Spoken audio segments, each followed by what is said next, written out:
Now that we have our cabinets in, we are going to work on adding a countertop. So your countertop is found in the same place that your casework is.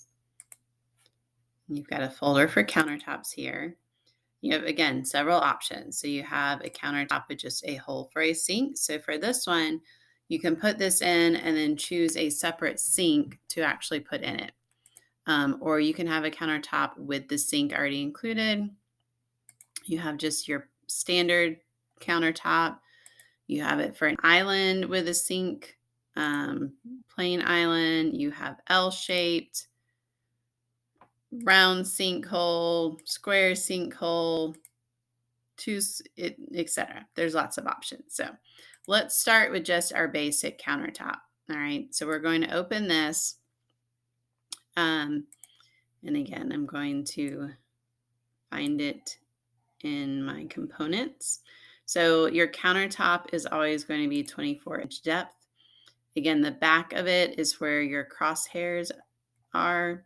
And I'm going to go to the corner and place my countertop. Okay, so it's going to come in as one standard size, but then your arrows right here will let you extend or shrink it as you need to. So I'm going to pull it all the way to the edge of my top cabinet as we go through. Okay, so let's look at it real quick. Again, this is just your basic countertop. And so now it's added it. It has a standard backsplash on it, and it goes in very easily. Over here, I added a sink cabinet, so we can try a countertop with a sink. So again, it's going to be the same thing. You'll load it here. I actually have one already in here. So mine is actually with a sink hole. Okay. So I'm going to hit my shift key until it gets to where I want it. I'm going to place it right at the edge, the face of the wall. Hit modify to select out of that. Then I start by moving where I want the hole for my sink. So I'm going to stretch it over to where I know it's over the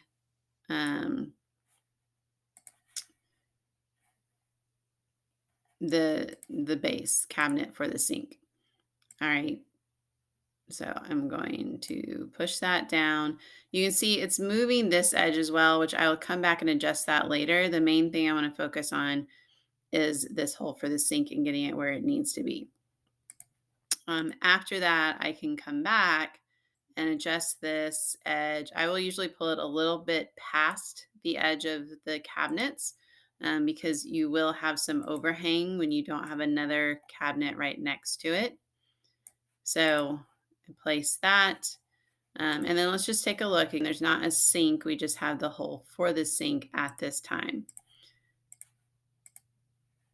But you can see it's got that opening right there. So now I can go in and I can choose the sink that I want to use. So again, this is going to be in components.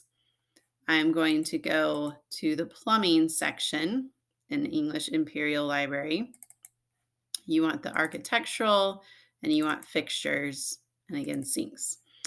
And let's say that I want a single kitchen island, and that's why I chose it because the standard would be a double, but I want to do a single. So I'm going to open it. I'm going to hit the shift button to get it exactly where I want it. And then I'm going to place it in the center of my cabinet as much as possible. And if you'll notice when I hover over the countertop, my holes aren't lining up. So I'm going to adjust that.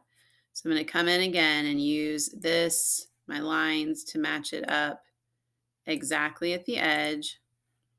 I'm going to adjust the edges of the countertop as needed.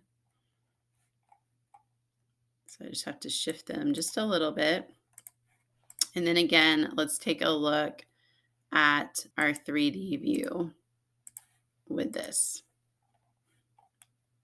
And you can see now when we look at it that we've got the sink that we've included and the countertop as it goes through.